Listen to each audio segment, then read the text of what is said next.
On the night of the 24th of August 2001, a fully loaded Airbus A330 with 306 people on board ran out of fuel midway over the Atlantic.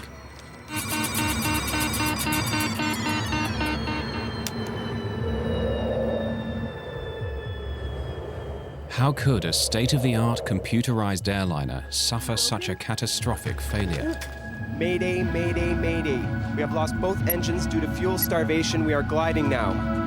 Well, we're now at 30,000 feet at the rate of descent of 2,000 feet per minute. We have to ditch in the water. I need you to put on your life jackets right now. It's swimming. This film investigates what happened to Air Transat Flight 236. This is it. It's over. You're just going to die in the next 5 to 10 minutes. And the speed's increasing, 203 knots now. It's way too fast. Everybody, I need you to brace. Oh my God!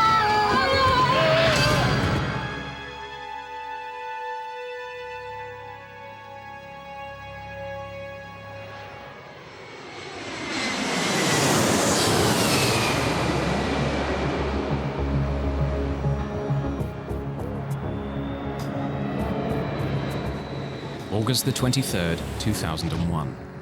Toronto International Airport is busy. Air Transat is a charter company that has grown rapidly to become one of the largest airlines in Canada. Midsummer brings fewer business travelers and a holiday atmosphere. Air Transat Flight 236 is bound for Lisbon. Most of the passengers are Canadians visiting Europe or Portuguese immigrants heading home.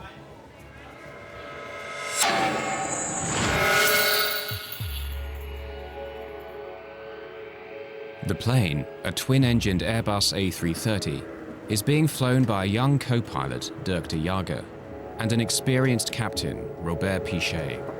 Captain Robert Piché is somewhat out of the ordinary.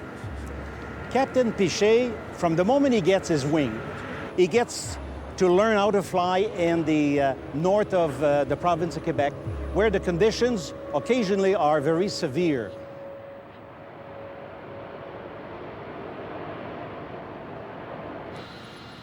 The flight deck of the A330 is ultra-modern. Banks of computers connected to over 100 onboard sensors constantly monitor the operation of the plane. This film reveals how serious problems can arise when the pilots get unusual readings from the computers and begin to distrust them. On this night, the computers assist a smooth takeoff of Flight 236. 36 Heavy, follow A320 Air Canada. Turn left on Romeo and hold short on 24 right. Roger, follow A320 Air Canada, left on Romeo, and hold short of 24 right. With the crew of 13, Flight 236 has 306 people on board.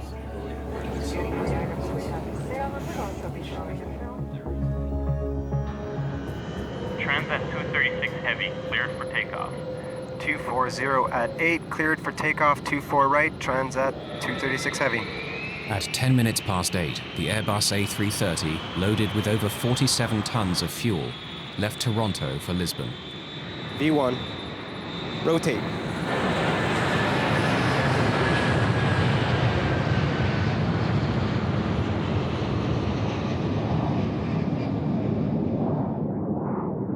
The weather forecast for the Atlantic crossing is good. Everything runs smoothly on the flight deck, apart from a small adjustment to the route. To avoid congestion, air traffic control directs the flight 60 miles south of its original route. It's a minor alteration, but will later play a crucial role. The passengers settle down for the long crossing.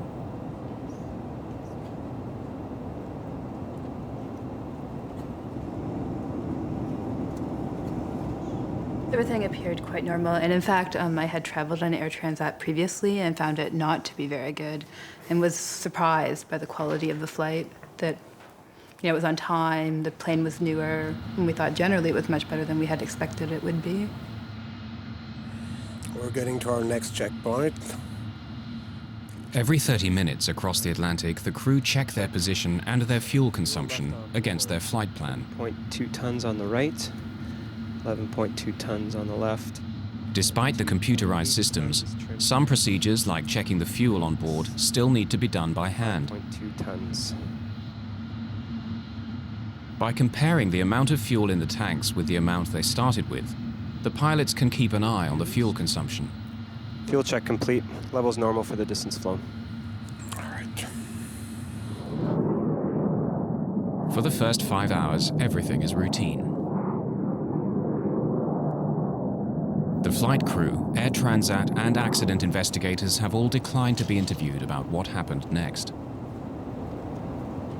This film uses known facts about the flight's standard emergency procedures and expert opinion to reconstruct what took place on Flight 236.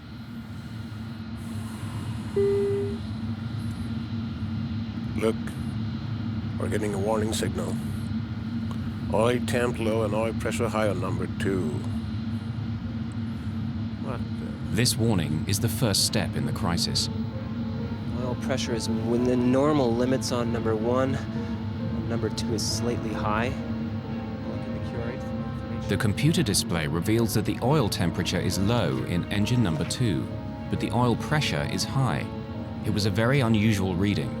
The pilots are puzzled. I can't see anything here. I'll look in the FCOM. Okay. A low oil temperature indication is normally indicative of bad readings, bad sensor. Oil temperatures don't decrease normally, they increase. A low oil temperature would be of no concern. The high oil pressure is a very strange indication. It's very rare. In fact, I've never actually heard of one. It's only indicative of the contamination normally of the oil with fuel. That's not something that's explained in the manuals. Call the company. The crew contact Air Transat's maintenance group in Montreal. Transat 236 to Mirabel Operations. Mirabel Transat 236. Hi. Hi, we have a little problem. We're getting the warning oil temp low and oil pressure high on the ECAM for engine number 2. There's nothing in the QRH nor the FCOM. Can you help us out? I'm looking in the manual. The ground crew have no immediate solution. The pilots must work it out for themselves. They may have been given some advice on troubleshooting to see if that would help. But ultimately, the pilots are up there on their own. They can get advice from somebody 2,500 miles away, but they can't really fix their problems. Suggest you keep monitoring your oil levels and see what happens. But because the oil readings are so unusual, the pilots believe it may indicate a computer error. The crew keep monitoring the oil levels. Air Transat 236 continues on track.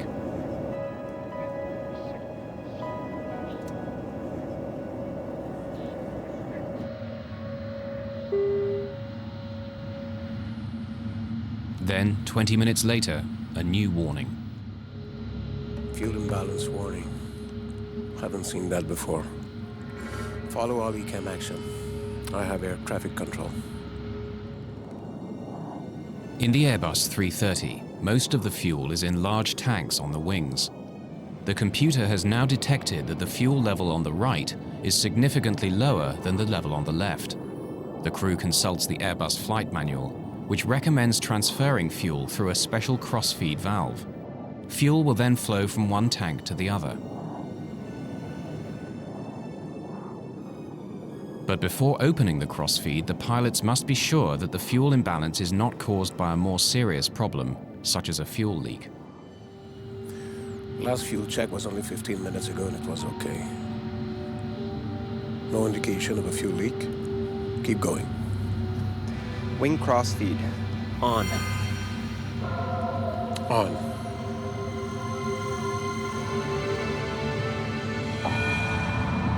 Once you begin a cross-feeding procedure to correct a fuel imbalance, restorative action should commence quite quickly. In other words, the situation would not continue to get worse. It would either stabilize immediately and then begin to correct itself. But the situation is not correcting itself. Unknown to the pilots, there is a major fuel leak in the number 2 engine on the right-hand side of the plane.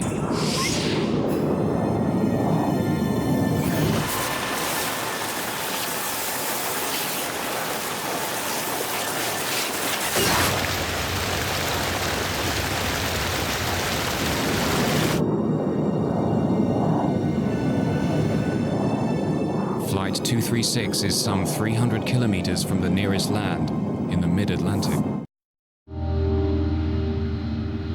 Have you ever seen something like this before? No. Never. Doesn't make any sense. Yeah, even if there is a leak, it doesn't explain the alarms on the oil system. And everything was okay at the last fuel check at 30 West. Yeah. Bet you it's a computer problem. The task of finding out if there is a fuel leak is made harder by the design of the Airbus systems. The systems monitor hundreds and hundreds of sensors, and they can be affected by such mundane things as a little bit of frost or ice on a sensor can cause it to present bad data. There's no warning to show that the fuel level is falling faster than the engines are consuming it. So the pilots are receiving no immediate indication that there could be a fuel leak. Fuel quantity isn't rising in the tanks for the right wing.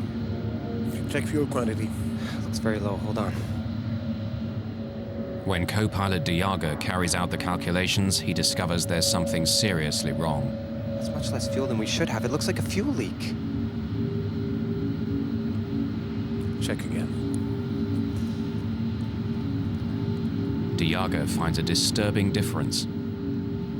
According to all the gauges, all the tanks in the right wing are way below the level they should be according to the flight plan, and there's hardly anything in the other ones. What about the trim tank? There's nothing there either.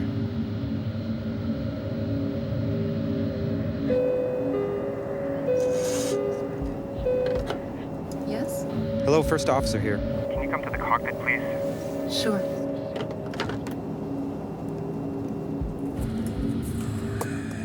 Although Captain Piché still believes he's dealing with a computer problem, he nevertheless decides to ask for a visual check, just in case, to see if it could be a fuel leak.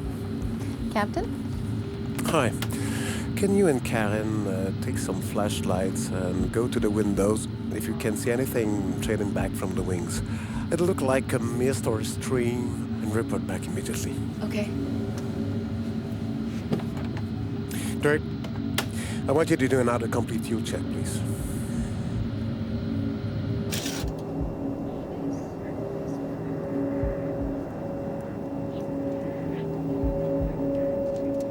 I'm so sorry.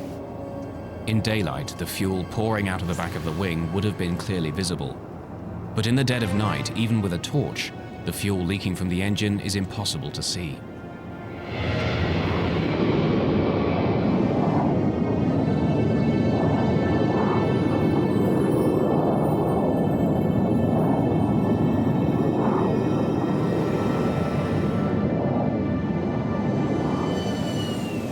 The crew evidently realized that the situation was not improving, and at that point they realized that their circumstances were becoming more serious.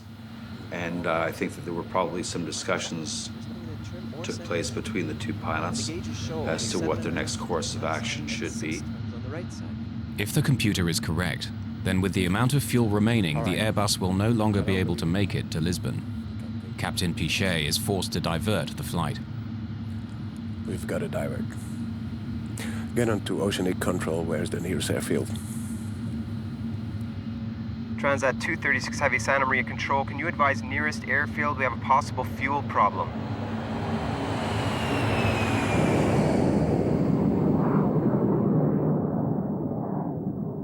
The nearest runway is over 300 kilometers away. But with the fuel remaining, Lajes military air base on the tiny island of Terceira in the Azores should be within reach. Santa Maria Control, Transat 236 Heavy. Proceed 230 flight level 390 direct. 350 miles to threshold. Are you declaring an emergency? Stand by, Santa Maria Control. Not yet. It must be the computer. Transat 236 Heavy Santa Maria Control, no assistance required yet. Flight 236 continues flying south for the next 25 minutes. Everything in the cabin seems normal, but in the cockpit, the fuel readings are getting worse. Must be the computer. I've checked. There's nothing in the trim or center tank. And the gauges show only 7.5. According to the fuel gauges, the plane is using fuel much faster than normal. Whether they believe the gauges or not, the captain has no choice. He must warn air traffic control. We have to declare a fuel emergency. Transat 236 Heavy, Santa Maria Control. Santa Maria Control, Transat 236 Heavy, go ahead. Transat 236 Heavy, declaring fuel emergency.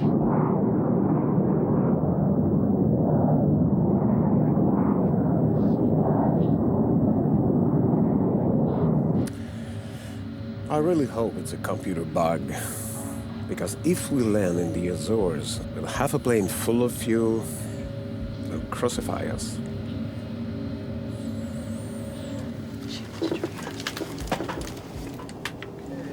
But at 6:13 a.m., less than an hour from the first fuel alarm, the full gravity of their situation strikes home.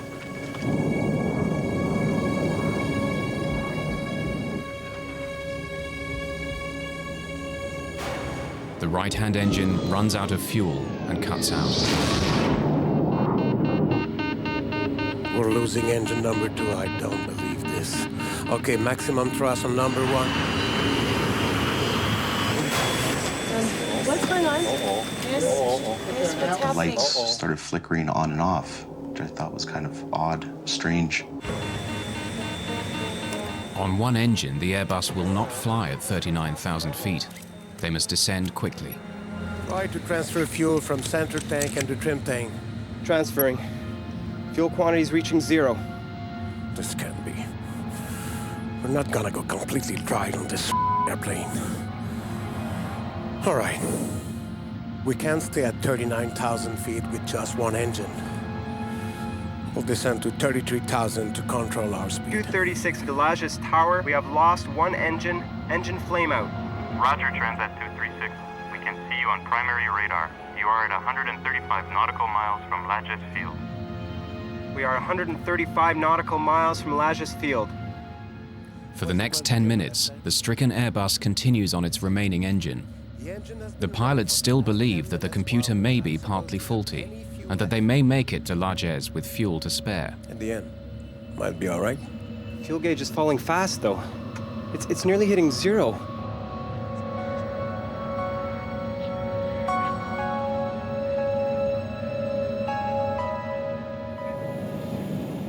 But 13 minutes after the right-hand engine cut out, and with 157 kilometers still to go, the left engine begins to fail.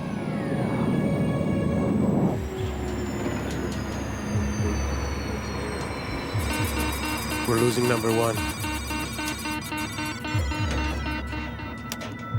Mayday, mayday, mayday. We have lost both engines due to fuel starvation. We are gliding now.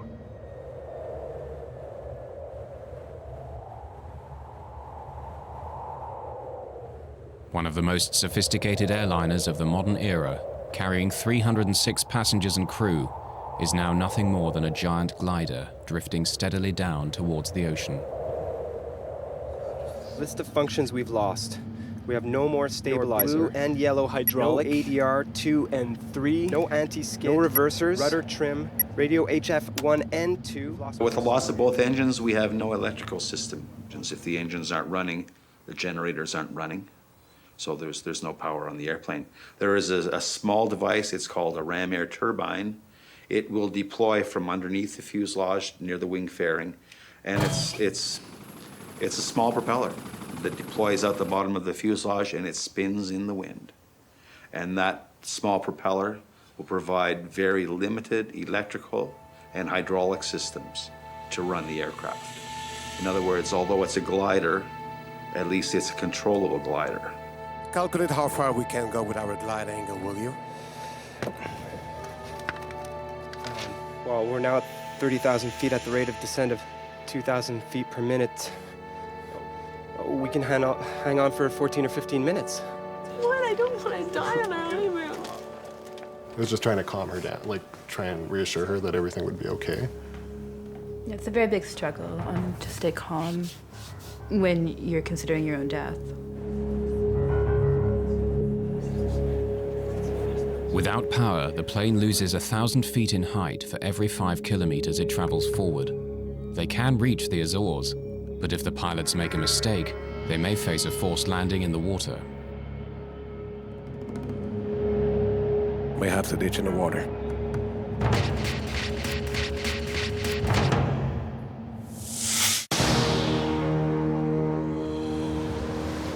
Air Transat Flight 236 is now drifting without fuel over the Atlantic. Although their initial calculations show that the plane should make it to Lajes, Captain Piché must now follow standard emergency procedure for a passenger jet over water. Prepare the cabin. The cabin's slowly depressurizing. We need to put our oxygen masks on. The loss of power means the cabin soon depressurizes. Oh.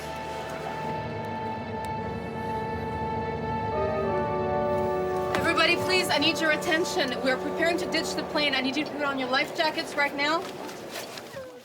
Ditching a large passenger jet on the water presents severe hazards. If the Airbus A330 has to make a forced landing, the chances of survival are bleak. In my personal opinion, I don't think these airplanes would make very good boats. Typically, an airplane with a low mounted tail like this, as it enters the water, one of the first things that's going to hit the water is the tail. And it's probably going to be ripped right off. And the fuselage is probably going to open right about in there. In 1996, during an attempted hijacking, a Boeing 767 ran out of fuel off the coast of East Africa. Its last moments were caught on amateur video and reveal what happens when an airliner attempts to ditch on water.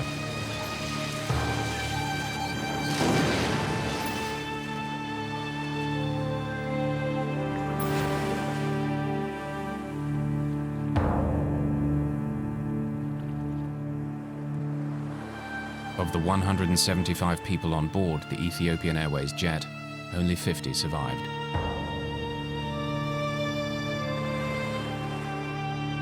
The chances of it surviving a ditching and floating for very long are not very good. If Air Transat Flight 236 has to carry out a similar maneuver, it faces an equally grave outcome.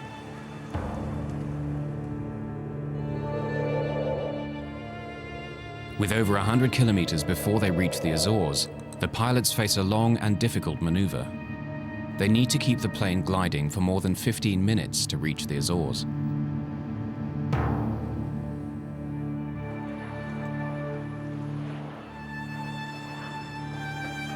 Transat 236 Heavy to Lajes Tower.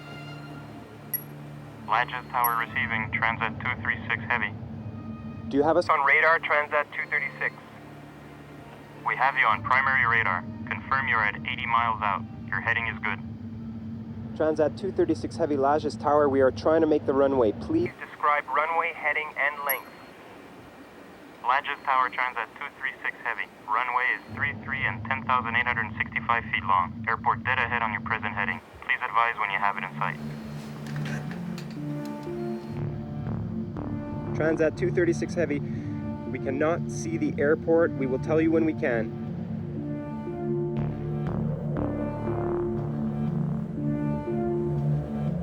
As the minutes tick by, the long wait for those on board is agonizing. That's it. This is it. It's over. You're just gonna die in the next 5 to 10 minutes. I had contemplated the idea that we would die, certainly. And kind of I think in that moment you can accept it more than you think you would accept it. The torture of the whole fact that you're gonna die, which I totally thought I was going to, is worse to me than dying. If I'm gonna die, just kill me now. Just get a gun and shoot me, or just let this plane go down and nosedive into the ocean and then just die instantly.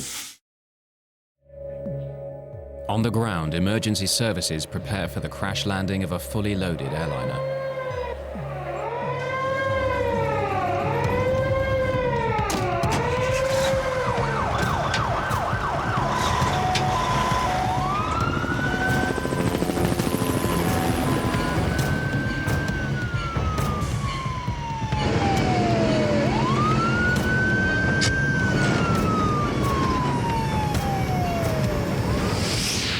With 20 kilometers to go, the crew now prepare for the most dangerous part of the operation, getting their plane on the runway in one piece. Heavy to Lajes Tower. Do you have our distance from threshold now and weather, please?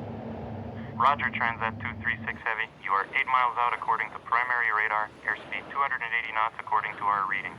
Visibility unlimited. You should have the airport in sight. Negative, Lajes Tower. Until now, we cannot see the runway.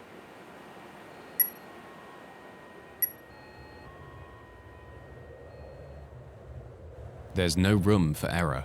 Without power, the pilots have only one chance at landing. If they miss or overshoot the runway, the results could be catastrophic.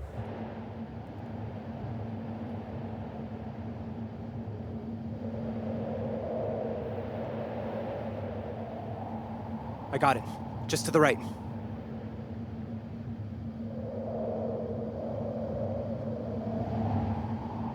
Minimum RAT speed is 140 knots. Maximum speed for gravity gear extension, 200 knots.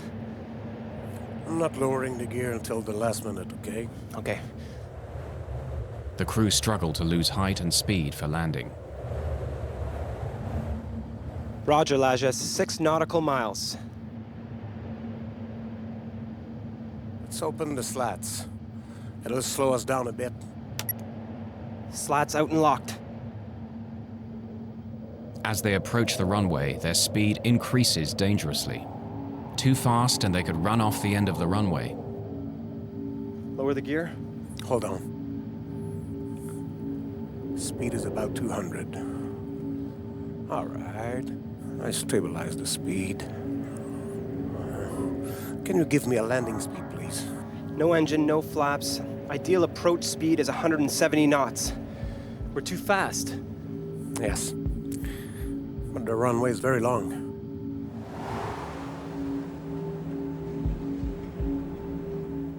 Captain Piché performs a difficult series of swerving maneuvers to slow the plane down for landing.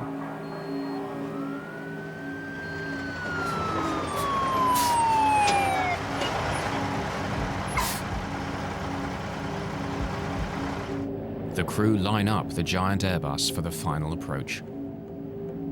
Landing gear down and locked. 3 green. No flaps. Only the emergency brakes. No spoilers, no reverse thrust. 4,000 feet, 195 knots.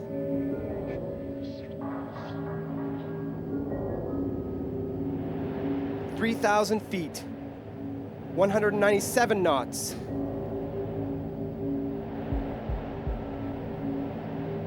"2,000 feet, 200 knots. Alert the cabin. Cabin crew, 1 minute to landing.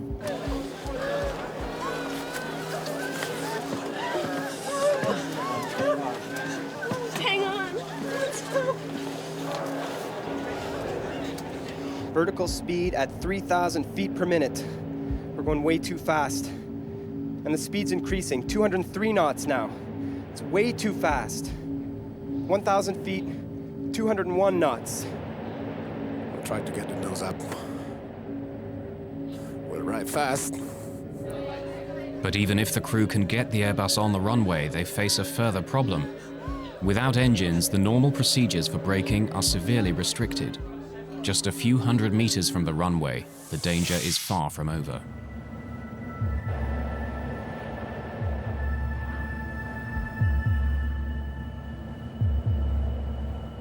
The pilots must land the plane without power and somehow get it to stop.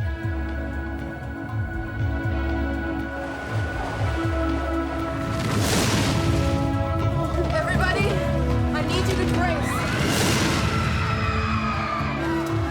Hang on.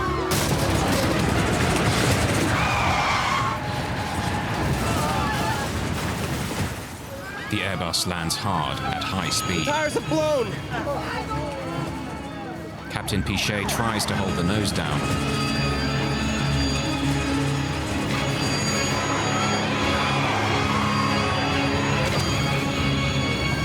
Oh my God!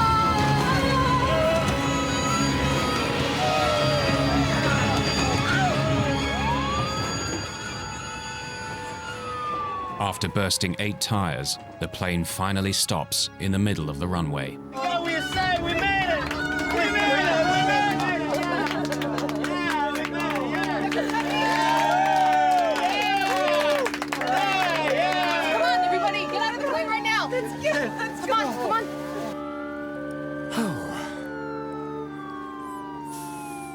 Told you we'd make it.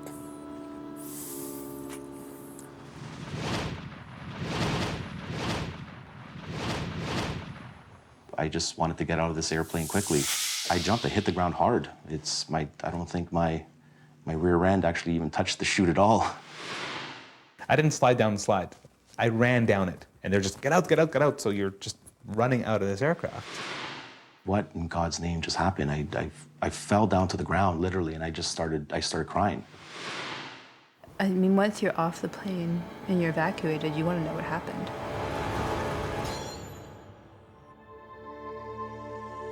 Piché and DeJager had flown their Airbus without power further than any passenger jets in history. As news of their remarkable achievements spread around the world, they found themselves reluctant heroes. You don't have time really to think about anything else than taking care of the safety of your passenger, you know. That's your main goal, and since we didn't have any engine, the other main goal was to make the landing safely. So at that time, I guess the experience came in, you know, with the help of my colleague.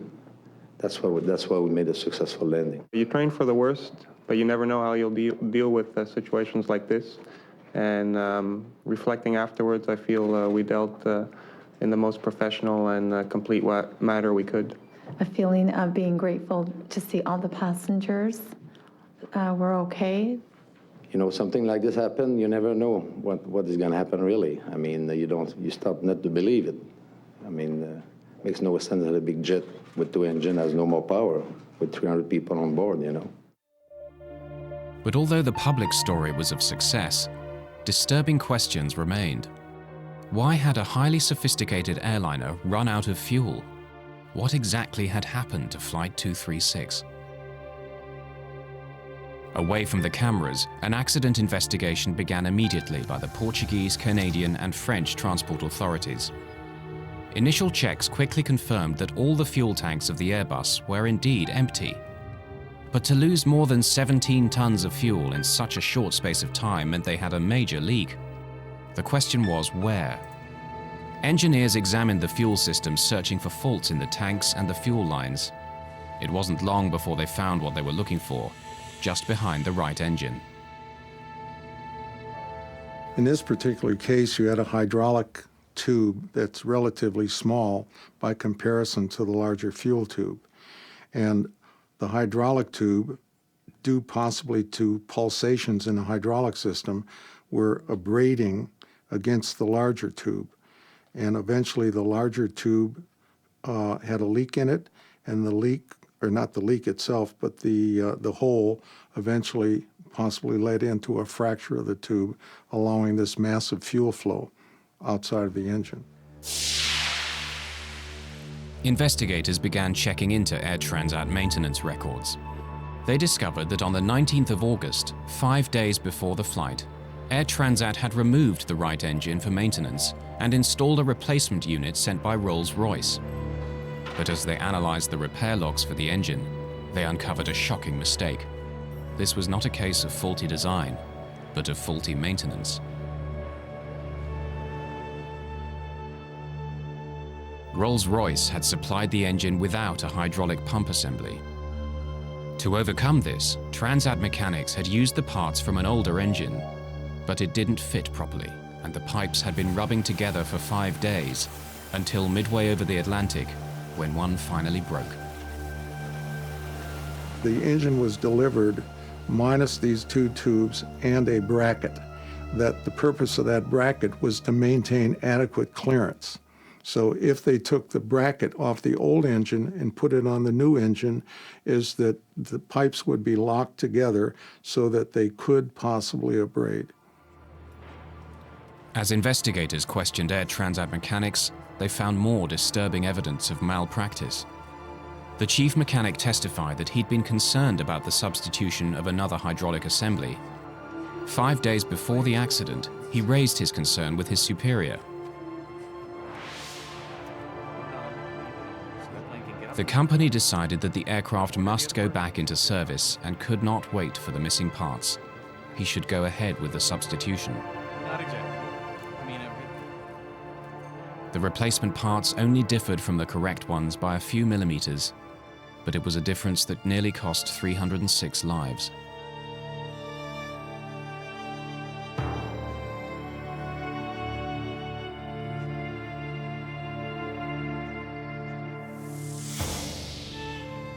A few days after the accident, Air Transat publicly accepted responsibility for the faulty maintenance.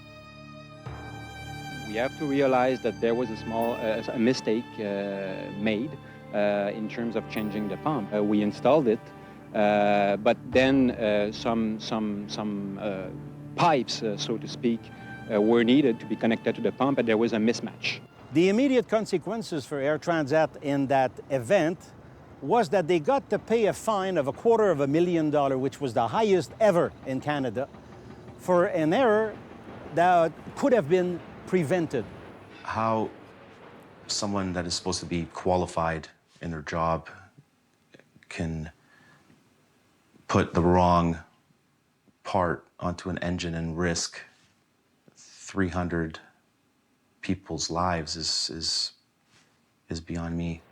This incident is a very strong reminder that regulation is important and safety is important, and lives will be lost in the absence of that. And they're real lives. It's not just, you know, this imaginary figure in your head of 300 people. It's real people who suffer and continue to suffer as a result. If it hadn't been us suffering, it would have been our families.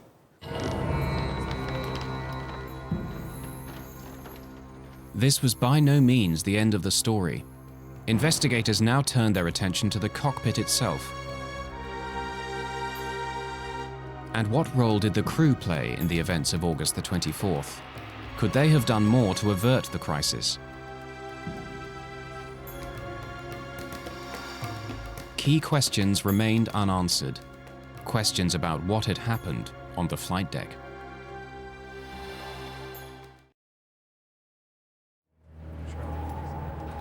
The Transport Canada investigation into Air Transat Flight 236 discovered that basic maintenance errors had led to a fuel leak.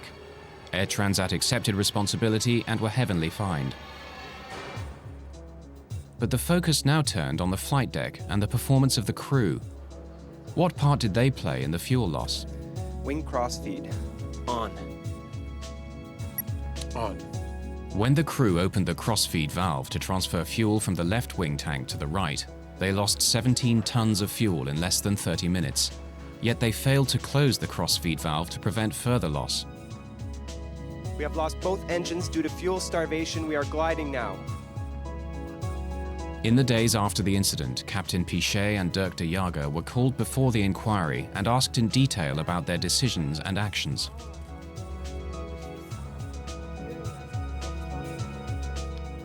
More than 2 years later, these findings have still not been published.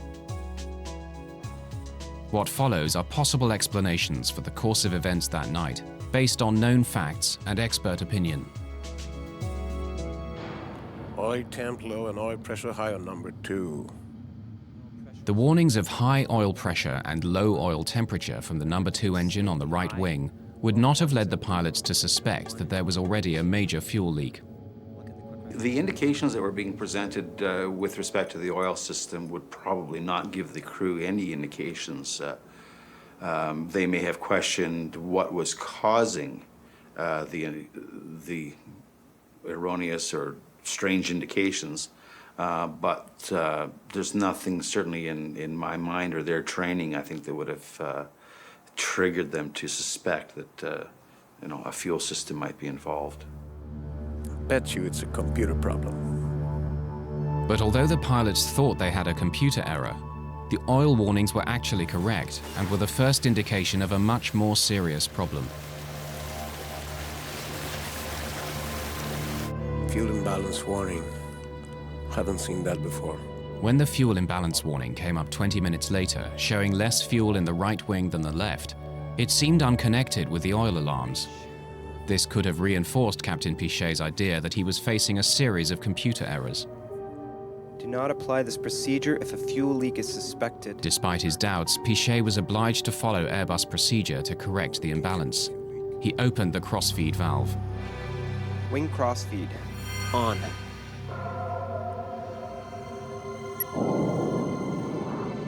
But was following the checklist enough? You just can't idly flip switches in response to commands from the computers and anticipate that all will be well at the end of it. You know, once the checklist is complete, we can sit there fat, dumb, and happy.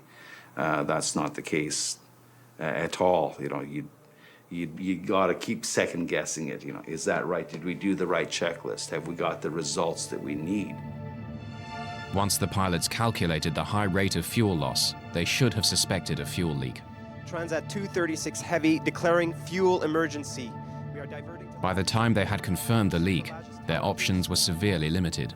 Now they had a choice. Do I close the crossfeed and see what happens, or do I leave the crossfeed open as the fuel imbalance checklist has dictated, and maybe the situation will correct itself? The crew wasn't really sure.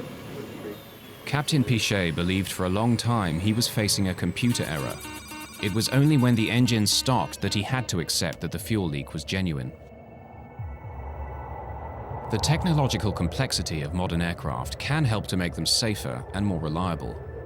But it can also lead to the problems that nearly brought catastrophe to Air Transat Flight 236. Discrepancies in replacement parts led to a fuel leak. Distrust in the computers led the crew to misread the situation. These errors combined to have huge implications.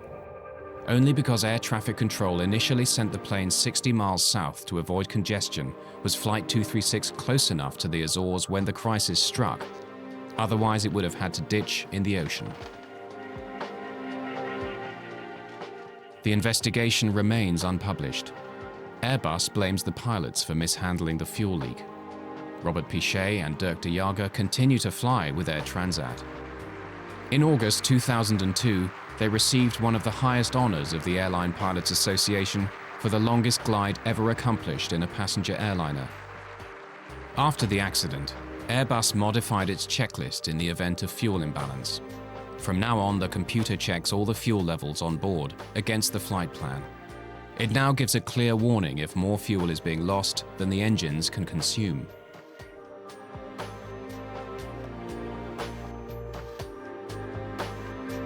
Rolls-Royce has reissued a service bulletin alerting all its clients of the incompatibility of two similar parts. For the passengers trapped on Flight 236, the trauma has left them with mixed feelings.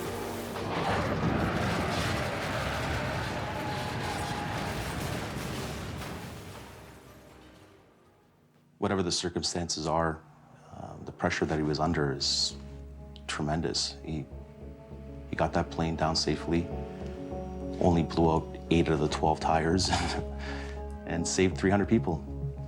He saved 300 people's lives.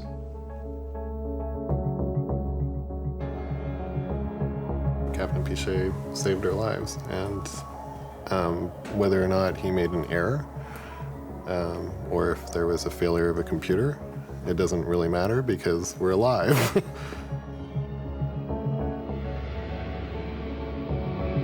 Do I think he's a hero? No. Do I think he's a hell of a pilot? Yes. Thank God the islands of the Azores were there and basically saved our lives. But if that fuel pump broke 5 minutes beforehand, we would have ended up into the water, and I probably wouldn't be here to tell the story. Teams kayak through a minefield of icebergs and stay upright while carving glaciers create huge waves. Stay tuned for brand new Ultimate Survival Alaska.